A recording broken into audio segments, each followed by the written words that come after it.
ChatGPT can't do that. Never. Not on your Taking best that day, Tall baby. Tale Social Club with your 40 days a night. Bottom of bottom, a great poet said this once. I got trauma. You're so sick. All because you wanted to get for an hour.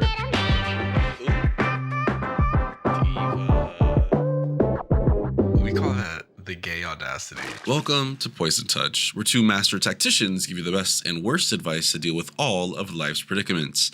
My guest this month isn't the Avatar, but she'll have you bent over cackling with her wit. You can find this self-proclaimed best worst drag queen putting on chuckle-worthy events around Chicago, from comedy competitions to the best worst drag page. It's your friend and mine. It's Chicago's funny lady, the one and only Korra Nation. Hi, Korra. How are you? Great. I am ecstatic because I have never even written an intro that good for myself. So that's going in the Rolodex. Okay, I'll send it to you. You can have it. How you doing? What's up? I'm doing great. Honestly, it is 11:49 and the Adderall is hitting. So okay. I think all in all, we're on a great start to our Wednesday. Perfect. I made a Vietnamese iced coffee before this, and love that. It's settling. I'm feeling the energy come in, and now I've swapped to water because any more caffeine might kill me. I have a Bostonian iced coffee. I'm from Jersey. I love a Dunkin'.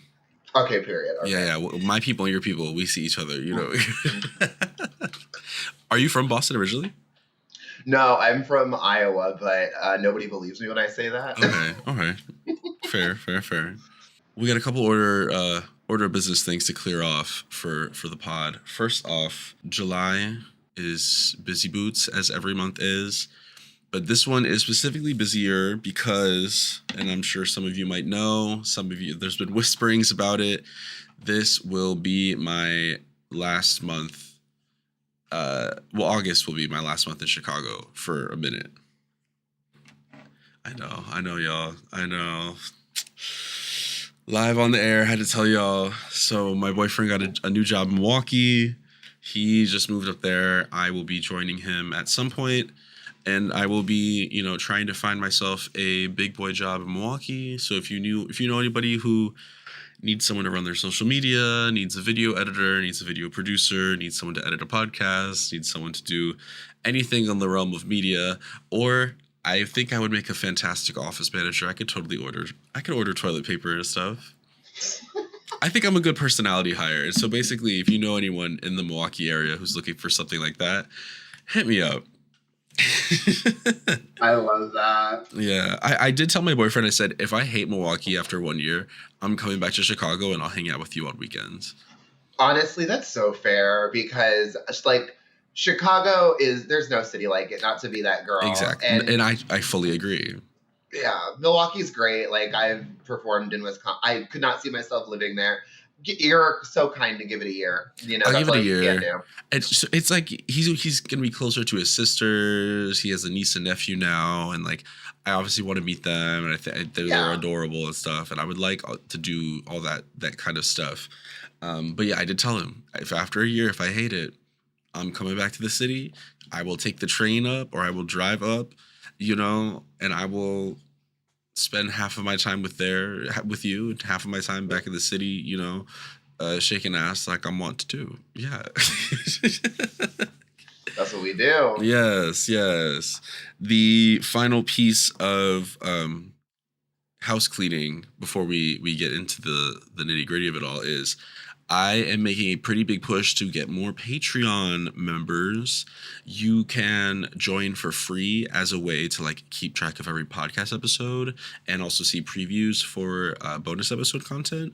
You can join for $5 a month if you want that bonus content, bonus episodes, Love Island recaps. I'm now currently going to do some movie stuff because I like doing movie stuff. I just saw The Odyssey. I think I want to do an episode on The Odyssey.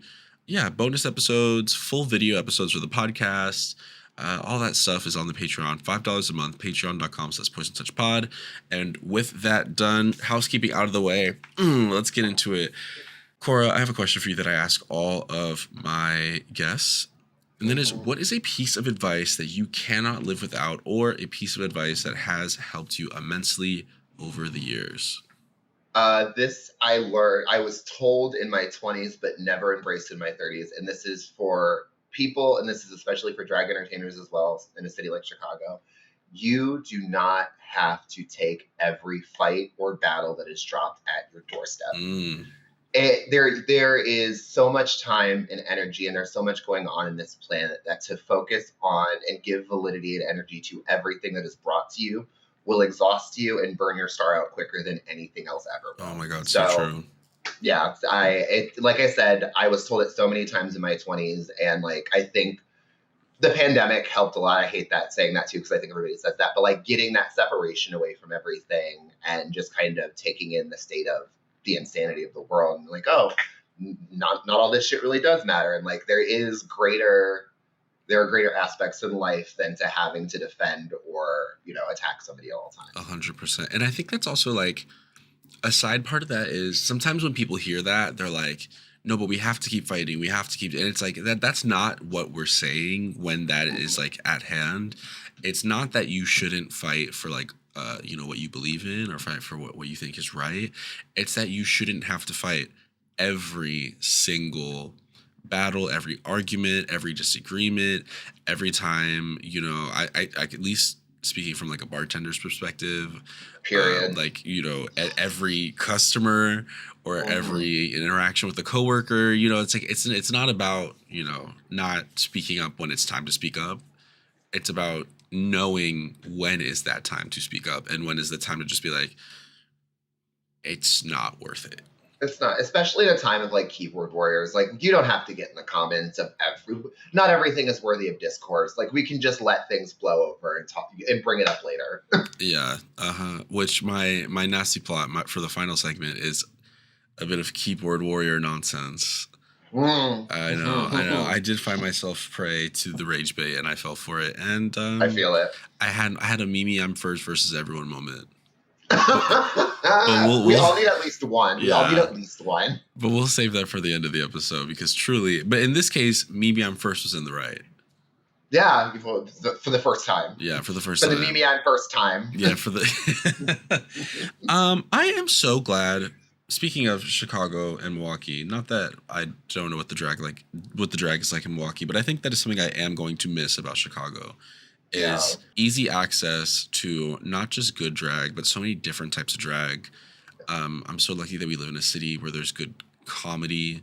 Previously, I lived in New York, which also has a lot of good comedy, but when I was in Philly, and this is no shade to the Philly girls, I feel like there was not a lot of comedic drag in Philly. Like you would never get something like the gag or the gaggies, or you would never get anything that was like remotely so comedy focused. So I wanted to ask you about why comedy speaks to you, why you like to inject that in your drag, all about what comedy kind of is to you. Yeah, like to kind of step back what you were talking about before, I think Chicago really is a blessed city when it comes to drag. We have freaks, geeks, and weirdos. This is like the premier city for pageantry. Continental is held here. We've got Mimi Marks. We've got Naisha Lopez. Like there's so much drag excellence that exists in this city that has come through this city, whether they started here and left or came through during a transitory period. There's really just nothing like it. In terms of like comedy and my drag and everything, I consider myself a drag mega fan who has the privilege of doing drag in that it is, and this is why I've enjoyed being a producer more lately. I am such a drag nerd, whether it is pageantry, whether it is drag race, whether it's local shows. I consume it as a hobby, and it separates me from a lot of people because there is no financial stake in what I do at drag. Like the rat race of it. And there was a time when I was making money, and like it seemed like the more successful I got, the more I started to resent the art form. And so now I've stepped back, and it's just like a fun hobby to consume. Comedy for me specifically, it was just always a really important part of me growing up. I was really big in Living Color, Mad TV, anything Comedy Central related. So like a lot of my comedy stems from that cringy millennial borderline offensive humor. If it's something that you've seen canceled in a Comedy Central special, chances are it's something that I've tried to tiptoe around. The reason I find comedy important is because I think that for the most part, you find a lot of really strong hosts in comedy because they tend to be more in tune with the energy of the audience because you almost have to be. And it is a very precise art. I will say comedy is important because you need the buffer. You need the change in energy from the most stunning woman you've ever seen or the most electric dance, number you've ever seen. You can have those elements in shows, but if you don't have anything to break it up, the audience is just going to get exhausted. And so honestly, like when I'm hosting, I'm just like a rodeo clown. I'm just here to keep the show going along and distract the people while we get the next person on stage. Yeah, I love that. Rodeo clown's a good way to say that. I love that. That's how I feel about it. Some people are more serious about it. I like the reason I love bad drag, and like I'm not somebody who's bad at drag. I'm somebody who does bad drag. I like doing bad drag because it takes the piss out of it and it allows you to more freely be yourself and not focus on how you present all the time. Mm-hmm.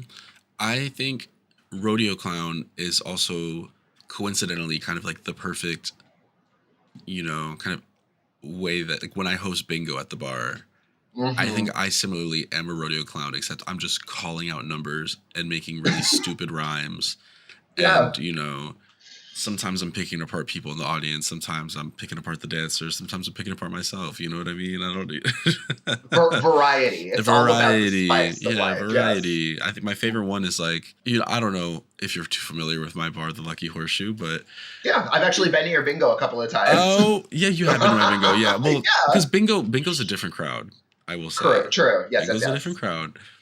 But I think my favorite of my rhymes that I will never retire is, I believe, for N40, which is the median age of the Lucky Horseshoe patrons.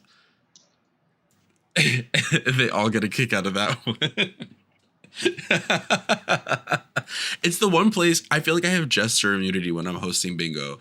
I can like call everybody old and rotted, and everyone just laughs. Also, bad drag is a really, really easy way to get jester's privilege. I'm given a lot of freedom, and it's my personality too, obviously. But like, there's something very disarming about that. That just I love jester's privilege. It's it's great. But yeah, the reason I say that is because outside of bingo, I feel like actually brings a younger crowd. Despite what people think about bingo normally, bingo brings a younger crowd to the show. But outside of that, yes, the median age of the Lucky Horseshoe patrons is somewhere in their 40s. Yeah, I was gonna say, and I think you're rounding down, but that was just like nice. Yeah, but they love it. They love when I say that one. All right, we're gonna take a quick break, and we will be back with the drama, with the questions, with the mess. I cannot wait to get into it. Me either. We are back from our break, and we are ready to get into the questions. We're gonna start off with an easy one, and this one I think is actually really interesting, and I do think it is more of like, did they submit this kind of as like a business opportunity or a chance to network? And if so, that's great. Message me privately. We'll talk more about this. This one is from Arr Bee, and they write, I'm an entrepreneur that wants to create the first PR firm or business for podcasting and podcasters. I already have a name and basis for it. I just need potential clients or podcasters to help me jumpstart it. Any suggestions on how to approach this? So I went and I looked into like PR firms for podcasters. I was like curious, so I did some digging, as I do. The one that came up first was a company called Tink, with like an asterisk, tinkmedia.co. They are like a completely woman-led PR strategy firm exclusively for podcasters. They have a whole thing at the bottom of their website about how they refuse to use generative AI. They're like, we are human-led. Like I was like, can I work for them? Yeah, right. Oh my I want to work for them. So I think I cried a little. I know. I was like, finally, real people. There's another one called Lemon Pie. They're another podcast PR and booking agency. So you would not be the first one to do this, GRB. However, I think a good way to start is to look at these other companies, find a way to differentiate yourself, and then try to find your niche that way. You know what I mean? Like, I think Tink's niche obviously is that they are like they're female led, like things that like very really socially conscious. Yeah, socially conscious, female led. I think they have on their they have their own podcasts that they have as well, in addition to, I guess, their clients and stuff like that. Yeah, here it says, I'm on their website right now. It says, we're a rare breed, marketers with specialized knowledge in the audio space. Look at these types of things and try to find what would work for your business, what would not work, what you want to take, what you don't want to take. And that isn't to say steal, but a good business knows its competition and knows how to differentiate and knows the strengths of everything. So I think that's a good place to start. And that's, I think, do you have anything to add, Court? Other than that, I would just say if you're looking for clients and like I don't know what the workload is like for this because no experience in any of that. Yeah. Just find lower level podcasters or people that are just starting out.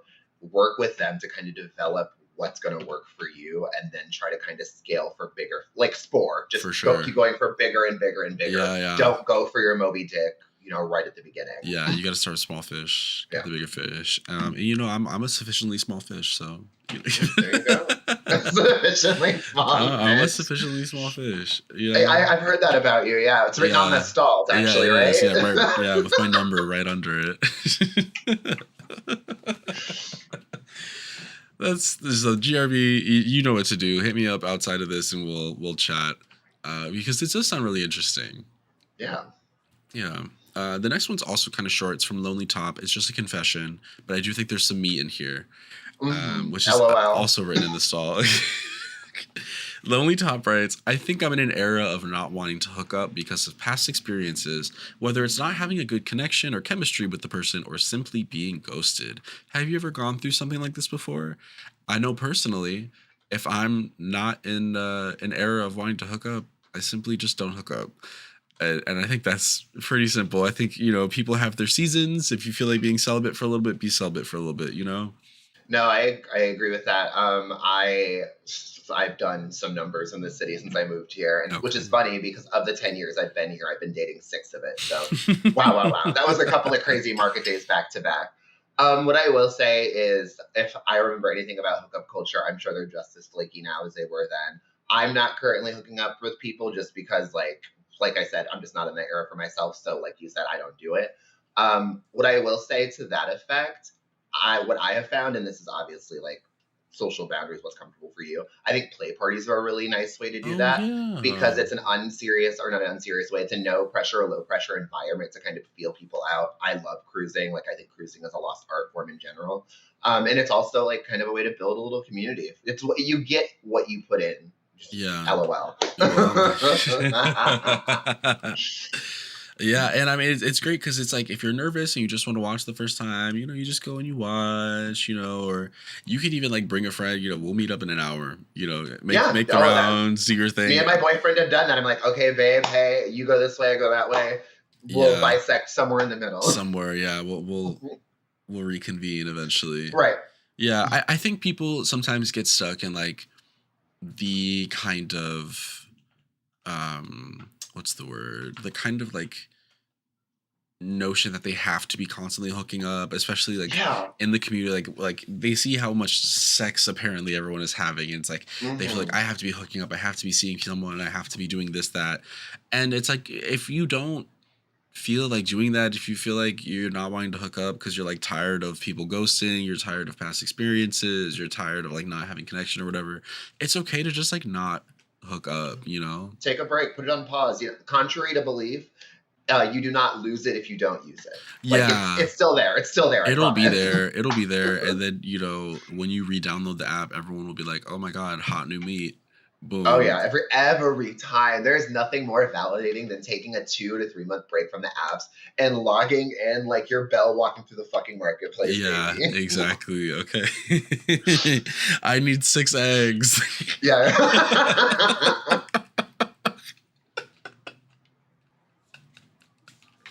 And that's what they'll say to you. Yeah, that's what they'll say. Yeah. So Lonely Top, don't lose hope. I think honestly, read a book, Yeah. Catch up on Interview with a Vampire. Go hang out with your friends. Go out and tan a little bit. Touch some grass, And I think you could also apply this. All of this could be applied to if somebody were saying that they're tired of like going on dates, they're tired of dating. It's also like you're not required to be dating at all. No. And nor is there like a timeline for finding love. I know some people feel like they really have to like get this shit locked up by the time they're like 35 or whatever, right? And it's like that's just simply not the case. And I find I often end up in my best relationships when I'm not looking for relationships. That's how all of mine have been. And it's so funny that you say like life isn't a plan. I've had the privilege of doing a lot of really fun things in drag. One of the things I got to do was bartend a wedding for like a gay couple in their like 60s Oh, I love that had found that. themselves in their 50s. Like fully had family with women, had like children. They found each other. I'm gonna tear up. I'm getting emotional. They saw me at like a show at Mary's Attic when that was still a thing, and they asked me if I wanted to come bartend. I brought my best friend with me, and it was the most like wholesome, humbling experience I've ever had. And then of course it was a gay wedding, so it was so fucking fun. Of course. But yeah, there's no timeline for any of this, and like you said, like same with me. All of my relationships I found when I wasn't looking, and almost expressly with people who said that they were not looking for a relationship too. See, yeah. I know. Yeah. I know. For me, it's like I met my boyfriend when he stumbled into my bar with a bunch of tamales. I mean, that's a legit. See, I was liking pictures on Instagram. Your story's a lot better. I know. People like don't believe me. They're like, "Oh, y'all probably just met on Grindr," and it's like, no, I'm dead ass. I was working at a bar in Wicker Park, and he stumbled in with a bunch of tamales, got a Corona. I didn't know he was flirting with me. My straight coworker had to tell me that he was flirting with me. I got off my shift, and instead of going to the gym like I was going to, I sat down. I had a couple drinks with him, and that was it. And now you're moving to Wisconsin. I know. Look at this. Isn't weird how it happens? Crazy. Yeah. Well, Lonely Top, best of luck. Be celibate. Like all the things we just said, read a book, go outside, touch the grass, do all of those things. It's summertime. It's the perfect time to do it. And the newest season of Interview with the Vampire just finished up, so this is the perfect time to read The Vampire Lestat. Then you can watch The Vampire Lestat. I've been on a vampire kick lately. What can I say? I get it. Hey, it's always vampire season. Always. Our next question is from Turtwig. It's a sex and love question. And they write, and you know, the funny thing about this one was actually submitted on Instagram, which doesn't often happen. Usually people submit through the website because it is fully anonymous. Right, exactly. However, they were like, use this for the podcast. However, can you also give me advice on this now? So I am going to like kind of read some of the stuff that I told them in the moment because they were going through it evidently. But let me read the question. So they write, here's my dilemma. I'm basically in love with one of my close friends, but it's an unrequited love kind of situation. Without cutting him off, I've tried everything to get over him except for dating other people. I'm curious about casual dating as a way to find a new connection that would hopefully nullify my present one. Is it unethical to date casually knowing you have intense feelings for someone else already? So I'm going to let you start while I pull up what I kind of said to him. Yeah, I think that really depends on what like casual dating means. Like if casual dating to you just means like meeting up for drinks and like possibly hooking up after. If we're talking like casual, like we're just hooking up, maybe after the third or fourth encounter, we have the talk about where things are and like what expectations are and where you are emotionally. Then you go from there. If you're going on dates with people, I would say after date one, because at that point you determined you were interested, and that's the kind of thing that somebody needs to know going into something like that, if that makes sense. Mm-hmm. Also, I'm not a fan of the mentality that the solution is to start dating other people in general. Like, I think that you need to really figure out what's going on with you and how you want to go forward with that, because that's still a friend that you have, in your day to day. And that dynamic is going to be there more prevalently than the new person that you're talking to. So like figure your shit out first before you start. 100%. I think we're kind of in agreement on a lot of this. I think I said maybe not after date one. I said if it's like very casual and you're like going on a couple dates, I said you can give it time, because I think like because they had mentioned talking about it before ever going on a date with someone. I said, well, you're never going to go on a date that way. You're ever. They're completely going to like check out and not even give you the chance. I said before the date is definitely crazy, because on a first date you're just getting to know someone, you're just meeting them. I would say after a couple dates, maybe have the conversation.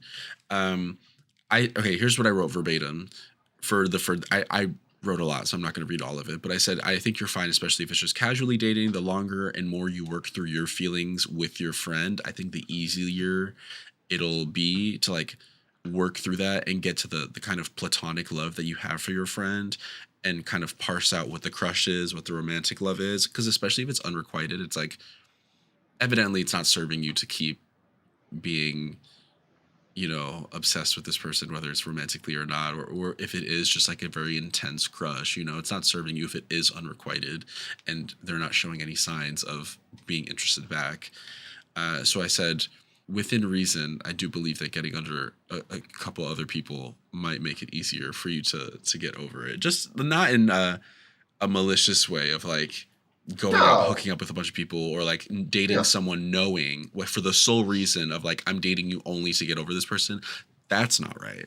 But I do think like growing genuine connections with other people you'll just start to realize, oh my God, I like this person likes me back. You'll be like, this is an important connection. You know what I mean? Mm-hmm. And so then I get into, I said that I think the tricky part, which I think is what you just touched on, is that if, after a couple dates, you definitely should have the conversation because that is something that someone wants to know. But I also said, after a couple dates, you might realize that you're not feeling the same level of like romantic feelings for this person anymore, and you might just be like, I think I'm just kind of cool kicking it with this person. You know what I mean? Yeah, no, and you're completely right. I mean, sometimes all you need is the distraction of getting lost in somebody else, and it'll happen naturally for you. I think that I have a bias because there's like a 3-year chunk of my life where this was the situation. I was the person who had the obsession with a friend. Not obsession, that's like a harsh word. Well, yeah, that is. But and my situation was different because the person knew and kind of like used it to their advantage. But it didn't change the fact that like I was giving energy to a situation, to a person who didn't care, and I was still venturing on with other relationships, and it blew up in my face almost every time. So if you don't mind my asking, how did you kind of work through the feelings then? Full disclosure, I am bipolar. It's something I've dealt with. Around the time when we were friends was when it was first surfacing and I wasn't medicated. So it's really kind of hard to put to words like how I would have naturally been able to process it because of everything else that was going on, chemistry in my brain. Dating helped a little, but it mostly helped because he would pop out of my life and then pop back in. What really kind of helped was just distance. I moved to Florida for a year when I was 20, ended up going back to Iowa right after. But getting the physical distance is just something that's always worked really well for me. And that's how I had to ultimately do it there. Fair. Okay. Yeah. So Turtwig, if you're not up for moving to Florida, we can workshop a couple things, but you can pick a better state. Don't go to Florida. You can pick other states. Wisconsin. I hear Wisconsin's great. Yeah, come to Milwaukee with me. Yeah, I also recommended that they kind of like read like a bit of kind of what they call the poly kind of building blocks, poly secure, ethical slut, those types. I'm always pushing those books on this show just because like I love that. And I think not even from this like the standpoint of wanting to be open because this person doesn't like you back, but just in terms of like these books ultimately at their core are about helping you parse through desire, work through what romantic feelings look like when they are between multiple people. And just how to prioritize people's feelings and prioritize, doing it the right way and not lying in people's faces and stuff like that. And so I think those types of books, even though they are technically about open relationships and about being poly, and that doesn't necessarily apply so much in this case, I think at the meat of the books does apply. Yeah. So I had recommended that they get into those. And they said that they had actually read them before, but they were like, that was a couple years ago, so I'll revisit. So hopefully, because I honestly, I have the book sits right there. And every time I'm like, if I'm ever feeling like a little jealous or if I'm feeling a type of way about something, sometimes I'll just open up to like a chapter and be like, oh, okay, yeah, because jealousy is a feeling. And it's how you respond to it. That is the important part, actually.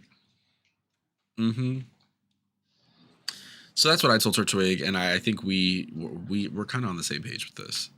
Yeah, for sure. Yeah, I think, and also it really, casual dating is casual for a reason, right? Yeah, that part, honestly, and like boy, oh boy, did I do a lot of casual dating in my 20s. Right. It's like go out, hang out with some people, make some new connections, keep yourself busy so you're not staring at a wall like Bear from Obsession thinking about Nikki Freeman. You know what I mean? Like, or like join a team. Like there's Stonewall sports and stuff. There are ways to like get close to people and build community that don't require engaging start in playing hookup D&D. Yes, honestly, and there are lots of random campaigns that I've just like found talking to people at bars and stuff. Oh yeah, gay people love D&D. It's great. Gay people love D&D. It's great. Gay people living in a fantasy world. Crazy. Yeah, who'd have thought? Mm-hmm. And you know what? Diving into that fantasy world will help you get out of the fantasy world of this unrequited love. Oh, perfect. Yes, hop into the mindset of a dwarf druid, okay? Circle of spores, you know, commanding the mushrooms to your wildest ability. Absolutely. Yeah. The funnest guy. Get into all of that. You know what? D&D should just be the answer to all these questions. Just get into D&D. I like that. I haven't seen any reasons against it. Exactly. And I think you're better off talking through shit in D&D than talking it through with ChatGPT. True. Okay. True. Jesus Christ, true. Have you been following that drag saga at all? No. There's a drag entertainer whose name I'm not going to give validity to in Chicago. Oh, I know who you're talking about already. Yeah. Fucking, and I don't use this word very lightly as somebody who deals with mental wellness. Fucking crazy, like AI psychosis, crazy. Okay, can you give me the long and short of it? Because I've been seeing the subtweets, I've been seeing the posts, I've been seeing everything about it, but not a full just not an explanation. I'll give you. So it's like R. Kelly's Trapped in the Closet, where it started out as this one thing, and now it's like 17 fucking chapters long. Okay. Fuck R. Kelly, by the way. Yeah, always. That was just like the only basis for comparison. Well, that's fair. But I will say, Mad TV's Trapped in the Cupboard was next level. Honestly, like I said, Mad TV, huge inspiration for me. But so I just have like the beginning of it, and then what it started turning into. So Evie Oddly used some form of generative AI in their album. I don't know whether it was artwork, song, whatever. Shit. Beat that. I'll cut it out. I'll beep it out. She went out of her way to like defend this post and defend the use of generative AI. And then when she got kind of attacked for it, she decided, as opposed to walking away from it, that she like quadrupled down on like, actually AI is good, AI is inevitable. There's no way you're going to stop all of the bad that's happening in the world. So why would we turn down AI? That it was just crazy. There were like 17 30-minute long videos. She did like a Wicked for Good music video where she was singing the parts. Like it is, like I said, it's crazy. It's so disjointed from reality, and it's got blown up to this big thing. And I don't know whether it's because she enjoys the attention and this is how she has to stay relevant, because she was currently working for other establishments. But like, I'm a huge believer of not burning bridges, and like, you're nuking them, girl. Yeah. Like, yeah. 100%. So that's all I know about it. I didn't go any. It was one of those things like, you don't have to pick every battle that's dropped in your doorstep. Yeah. I saw that. I walked the fuck away from it. Yeah. You're like, this is a can of worms. I simply do not want to open. No. And for the kids at home who are just love a juicy bit of drama, it's good. I love a juicy bit of drama. That's why I do this show. You know, and if that person ever wants to turn away from the ChatGPT and wants some real advice, my doors are open. You know, always. Doors are open. Honestly, mine too. And this is like for me in general. I'm a huge believer that we can come back from our mistakes. Yeah, I'm all about calling in rather than calling out, because I feel like calling out it never sure, it might get the point across, but I think the lasting point of it never really sticks. And it just ends in people being more defensive, less receptive to things, rather than like calling someone in and like really trying to be like, hey, this is why this is like bad or wrong, or you should maybe consider thinking about it a different way. You know, like, come in, let's have that conversation. And I'm sure part of it, and this is why like I'm somebody who's very reactionary by nature. So I do think part of it is like she got so dug in that she just made it bigger because she felt that like she was making the grander point. But I'm like of the Robbie Turner mindset. Like, we don't have to cancel everybody over everything. If she wants to come to the table and be like, I was very proud, I was coming from a different place, I was very hurt and felt attacked, I'd be willing to have that conversation, as should everybody else. Mm-hmm. because I mean the cognitive dissonance, the AI psychosis, like because I'm sure like AI psychosis. if you're attacked on all sides and you're like trying to find validation from somewhere, you would probably turn to the ChatGPT, which is probably telling you like, oh no, I'm not bad because of X, Y, and Z, and then therefore you feel emboldened, like you got a battery in your back to like then go and be like, actually, this is the future. You know what I mean? Yeah, So, it's like the most toxic version of an echo chamber. Yeah, literally, yeah, because it's like it's truly just you in this language learning model, just like bouncing back and forth. Like, Yeah. it's I get so mad whenever people, and this is like now we're really on a tangent, but it's okay. We'll do the next question in a second. I Yeah, truly just like when people. I got in trouble in a Twitch stream the other day. Ooh. Yes, I was cooking breakfast and the girls were chatting and somebody was like, "Oh, I just got done off the phone with my free therapist." I was like, and so I was like, "Free therapist? What?" And then they mentioned that it was ChatGPT, and I said, "I exactly yes." For the kids just watching, That hadn't even occurred. Yes, To me. yeah. Oh my Korra's face was God. just aghast with fear for podcasting That as was terror. an That audio was medium. terror. Yeah, so I naturally in the comments was like, and this wasn't the Twitch streamer, like they were just playing a game. This was like just in the chat. I was like, why are you using ChatGPT as a therapist? Like I get that it's free, but like wouldn't you feel better talking to like maybe a close friend or finding a sliding scale therapist or something in your budget? Because ChatGPT, like, sure, it'll tell you stuff, but it's going to tell you what you want to hear and not what a professional would tell you or what you need to hear.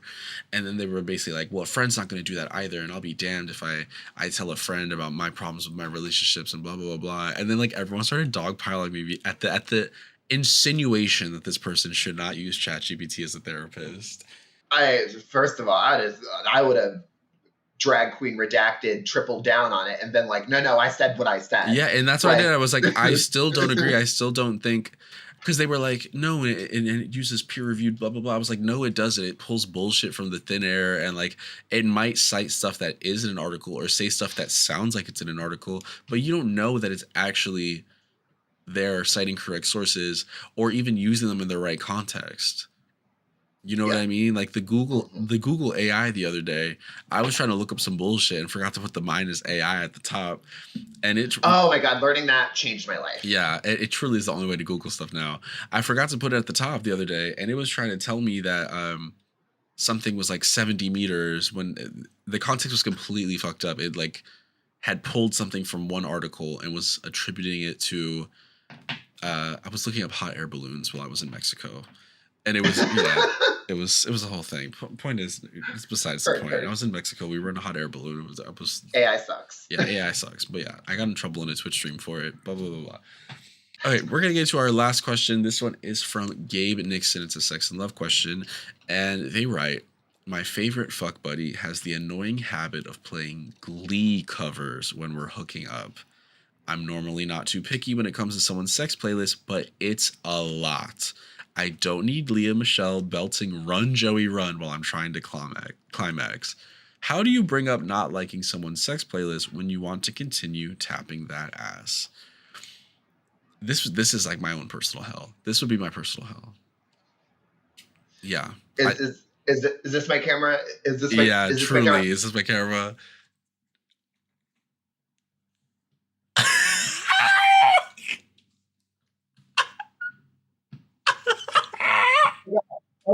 That's how extreme it was. That's how extreme it was. This is staying in the full episode because this is truly hilarious. To explain to everyone at home, Korra was so horrified at this that she left the recording session. I leaned over and I heard click out.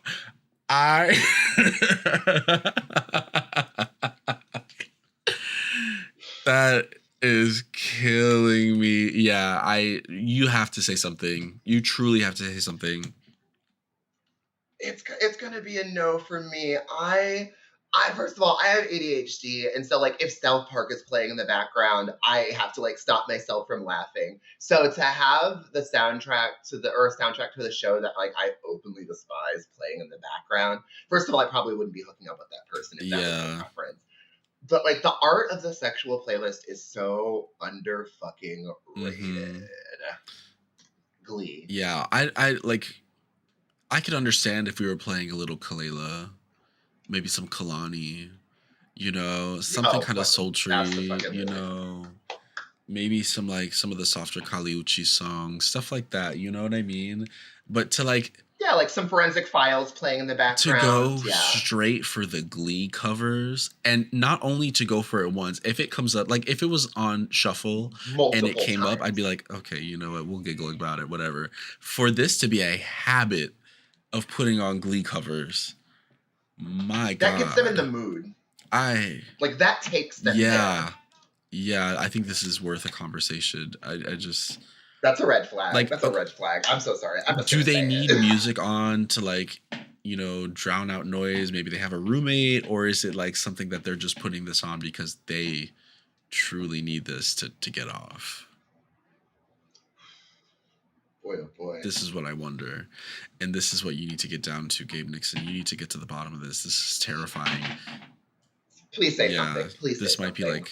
For your own sex life. You might be with like Bundy or something. This sounds like this is a serial killer. You could be saving other people by bringing this up. It's your moral obligation. Yes. Oh yeah, emphasis on gay. This is your moral obligation to do this. You need to get to the bottom of this. You need to snap them out of the Glee covers. Maybe we ease them into it. Maybe they can start without a Glee cover. We move on to like, I don't know, covers from the movie Sing. Or like the real versions of those songs. Yeah, you know, start there and then maybe we refine. You know, I don't, you know, it's just me and my man in the apartment. So I don't ever play music during sex. We just kick the dog out the room. That part. Right? So I've been a little out of practice with the sex playlist. I will say when I was in college, my sex playlist was not good. It was a lot of like loud house music solely so that my roommates could not hear. Heard. Okay, that makes sense. Mine is, I'm so stereotypical. Like my ideal one back when I was, you know, in my prime, 90s R&B, baby. 90s and 2000s R&B. It is where it's at. Unfortunately, there has been a time where I had a very long stretch of non-melanated partners, and like you can't play Casey and JoJo in that situation and have it have the same effect on you that it does on you.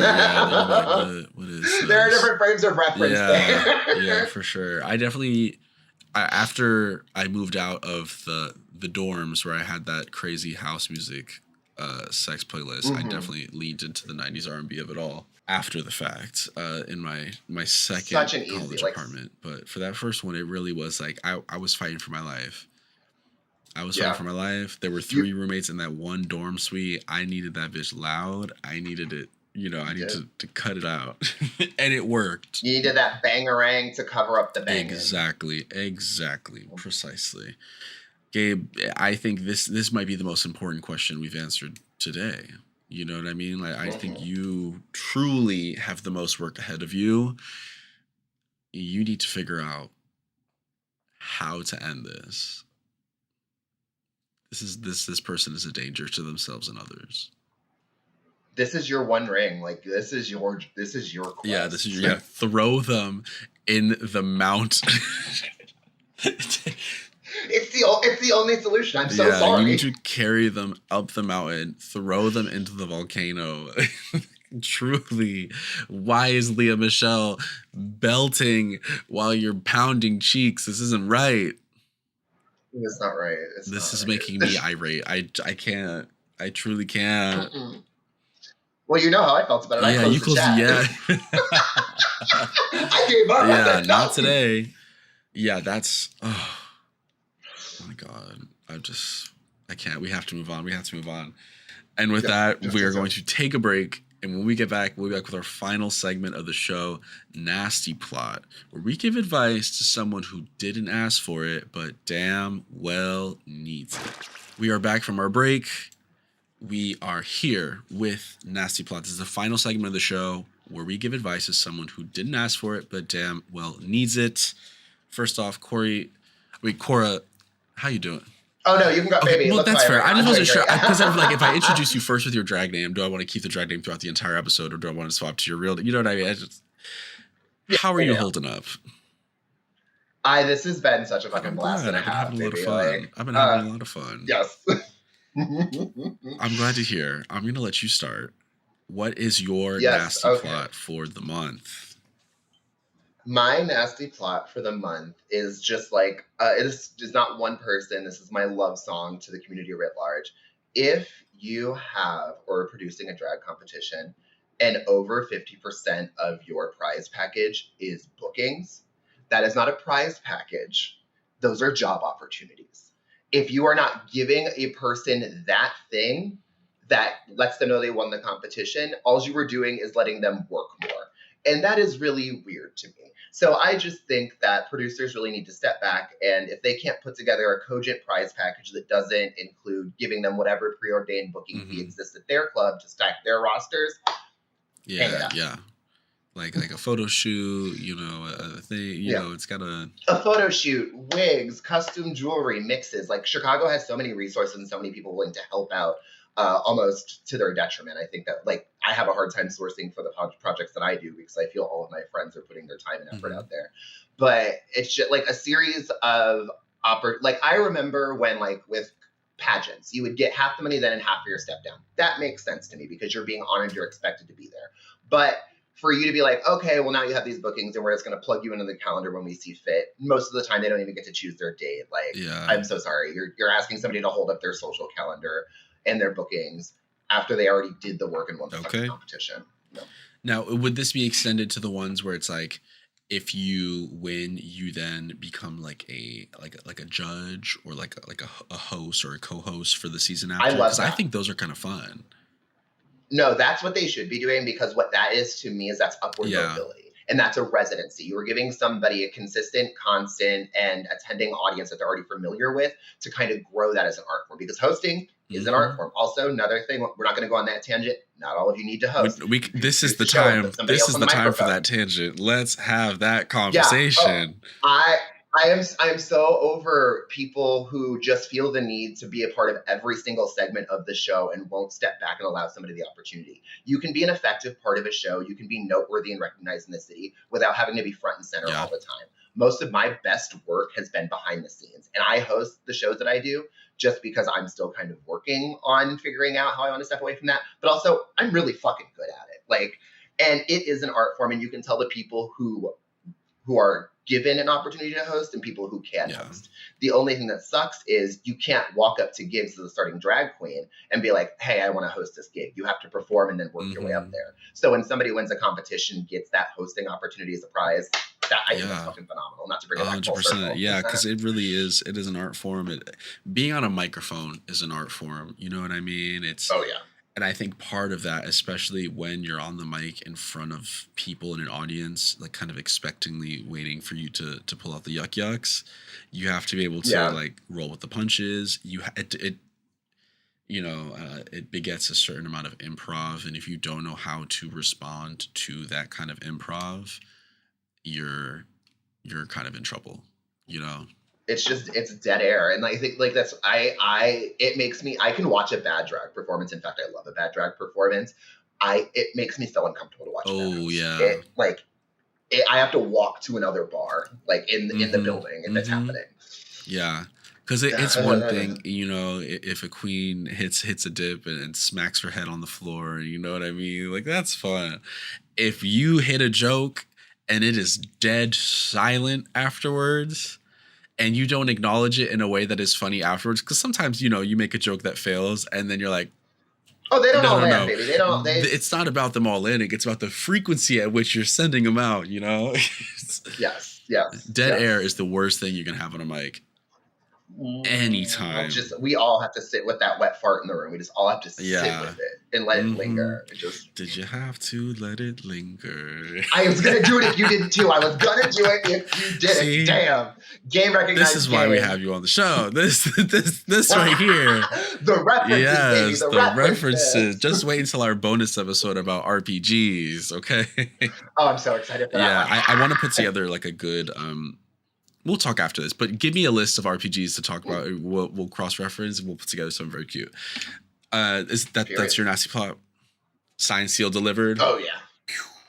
I'm yours. Perfect. Yes. My nasty plot this month is something a little different. As you know, I do not often find myself in these types of battles, and yet, because of the perils of AI, I am increasingly finding myself in these battles. As I talked about previously, I was in a battle in a Twitch chat, and most recently, I was scrolling on the Instagrams, and I came across a podcast. They are a horror podcast. They have since blocked me, which is fine. They are the Tall Tale Social Club. They are a horror podcast based out of Alaska. They do some spooky shit or whatever. And this this guy was telling a story.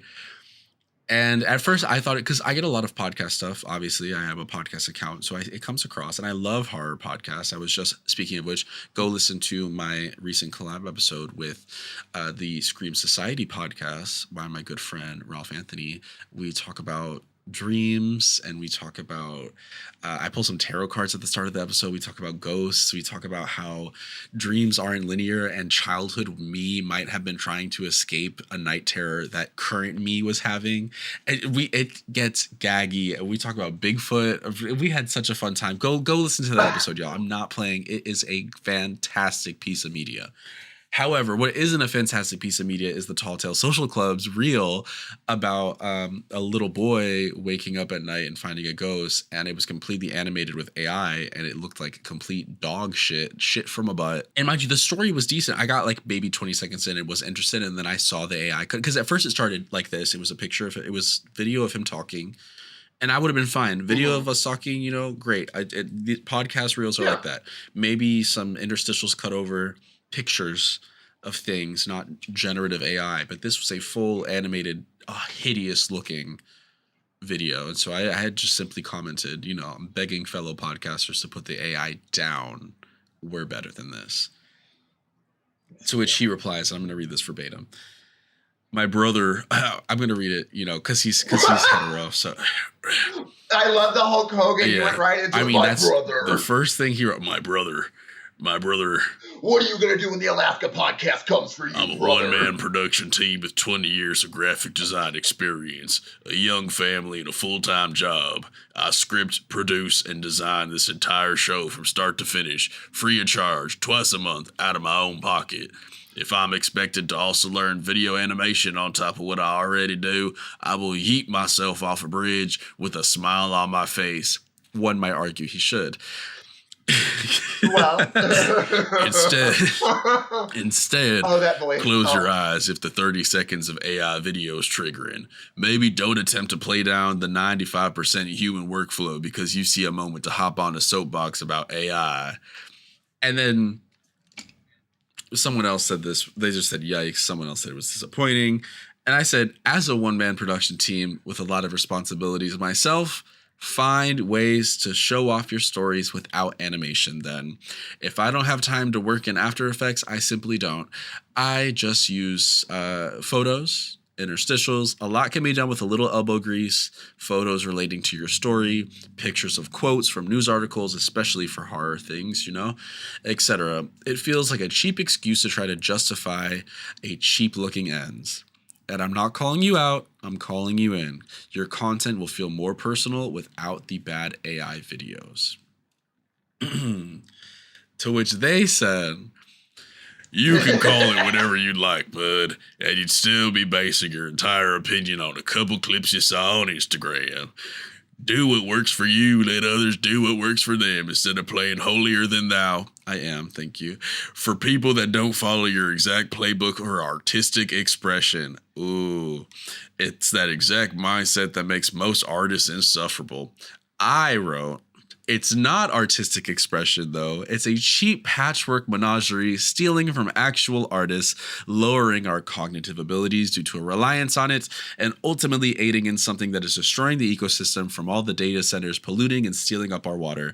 There is a better way to do this with a lot more heart in it, but hey, I can't fix willful ignorance. Okay. And then those are the only screenshots I have because, as I said, they did block me. Afterwards, they said something that extremely tickled me. It said, I hit record on a Zoom call and think that I have the right to talk about production. Mind you, I remember you posted something about that. I posted about this. Yeah. Mind you, a whole lot more goes in than just a Zoom call. We're not even on Zoom, actually. We are on a lovely program called, Squadcast that allows me to get native audio and video from both sides. I do a lot more. I field all these questions. I go through and I check all the questions. I choose which questions are good. I book all of my people. I talk to new people every month. A lot of other bullshit happens in here. And then they said something to the effect of something to my 6 fans. And this is where my Mimi on First moment happens. Don't talk about my fans, girl. Because of the shit I seen, you don't have that many. And you know what? I said I would rather have 6 fans than use the shittiest looking AI I've ever seen in my life. You know what I mean? I know that any content that I post will have entirely much more heart, will be more personal, will appeal to my 6 fans. And, I love everyone who listens, and it's more than 6. We'll say that. We're a small podcast, but it's more than 6. Small but mighty, yes, which is also Little Fish under my phone number at the stall. Yeah, and so it went on, and I at some point I was like, I can't keep getting into this with this guy. I can't. And then other people were like, love the videos that you're putting up, like to the guy, like he's like, oh, thanks guys, thanks. It's like, girl, you don't look at this and see how obviously shitty it looks. He could have been so much better if it was just him talking on the mic, a couple photos here and there, just get the meat out of it without the ugliness of it all. You know what? That's when I got to searching, and me and my friend were talking about this and just looking at the page. 10,000 followers. How many of those are bots? How many of those are also AI? If you're using AI in your videos, you're probably using it in your scripting. You're probably using it in your social media strategy, which is going to attract a lot of bots. So yeah, you might have 10,000 followers, but how many of those are real people? Let's clock that. Yeah, I'll take my answer after class. Yeah, I'll take my answer after class, and he can take his finasteride after he sees me. Yeah. Okay. Hims.com. Okay, hims.com. Go get your minoxidil. Yeah. I don't know if they ship up to Alaska. I know y'all have a lot of sun deficiencies. His skin looks like it has a lot of sun deficiencies. We'll send him some vitamin D then. We could all do with a little vitamin D. Maybe that'll take the stick out from his ass. Well. So this is my Mimi on First moment, except I was in the right and the AI bros were coming for me. I did not sign up for this. No. What a hill to die on. What a hill that people still feel and to try to justify it with like my family and blah blah blah blah. Like it's just so cheap, bro. Well, and we're going through this, or have been going through this with drag as well. People have been doing AI flyers, and it's been this huge, because you can tell when a flyer is AI, obviously, based on, and everybody is like, hey, we can tell this is AI, will you fix this? And it's been like restaurants and establishments, bars, show flyers. Here's the thing for me. I come from an era where you could take the ugliest, nastiest, darkest picture of a drag queen, take 4 of them, slap them on a basic background, put the name, title, price of tickets, and the date, and put it up there. It's fine. Yeah. It doesn't, nobody is asking for like a Mickey's WeHo or Roscoe style, like high production flyer for a one night off show. Exactly. You can, And if you are, there are lots of amazing artists in this city that do it. I know Sunday, a drag entertainer in the city, does them, and there's a lot of others. I'm sure you could look. But to not tap into the resources and to like use shitty excuses when there are so many other venues and alternatives is just like, it's so lazy and so tired. And it's the reason that once, like you said, like it's a reason that these things are allowed to keep going because you're giving them validity. I had to talk my boss off of using them. No. It's a hard fucking no for me. And I work at a place, I work in the Gold Coast, and I hear people talking about like ChatGPT and stuff all the time. And it just makes my skin crawl. But it's like mostly crypto bro, so no offense. Yeah, literally, yeah, because they were gonna do all that shit anyway, you know what I mean? Yeah. Yeah, Telltale Social Club, best of luck to you. May you eventually realize that your heart is worth more than the price of ChatGPT. You know what I mean? Because truly, like, on the one hand, I do get it. You're an older guy. You're thinking it's an easier way to do stuff. It takes a bit off your plate. You know what else is an easier way that takes stuff off your plate? Taking this right here, you know, putting them on top of one another. That's the real. Put some captions. Yeah. You know, Instagram will put the captions for you. Or like draw stick figures and that's your shtick. Like it's just really shitty. I would rather. And then that's the draw. I would live for that. I would rather do the shitty stick animations than anything else. You know, like let me break out the iPad. Make a flip book. Fuck it. Truly anything. Anything is better. Anything. And you know what? I would look up the photo, but I can't. I would look up the video, but I'm blocked. I can't even show you.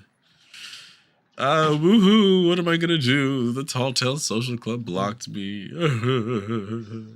It's all been lost. What have we done? We gotta hang it up. We gotta hang it up. Speaking of hang it up, it's that time. It's that time. I've had such a blast with you, Korra. This has been a great way to start an otherwise miserable Wednesday. Yes, same here. It's a full moon.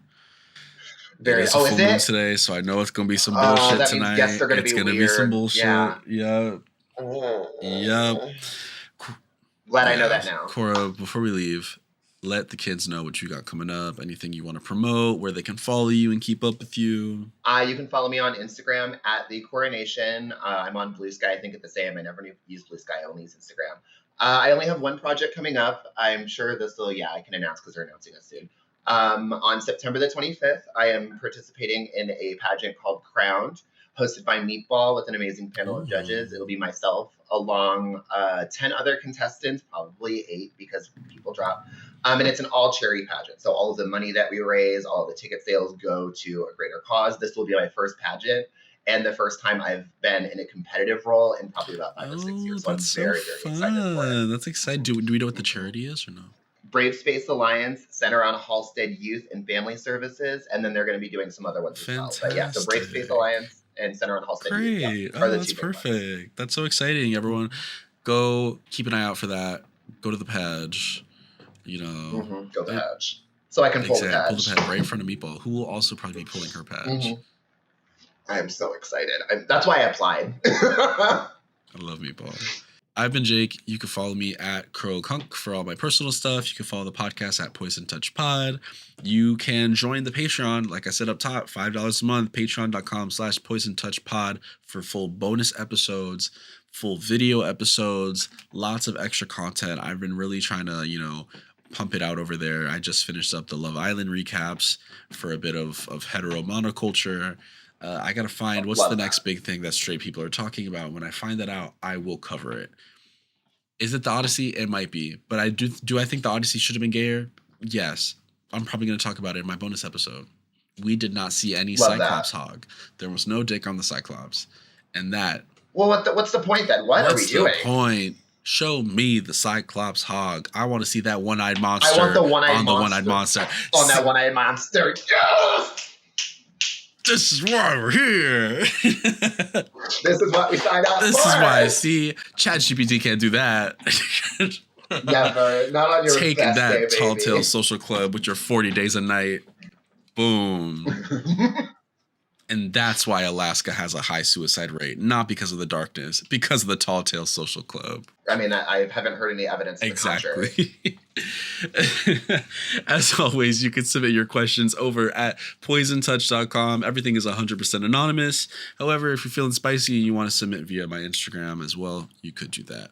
We will catch y'all on the flip. Mwah. Poison Touch is produced, edited, and hosted by me, Jake Munoz. If you like what you see, give us a 5-star review on Apple or Spotify. It really helps us get out to more people. I'll catch you on the flip. And that's why Alaska has a high suicide rate.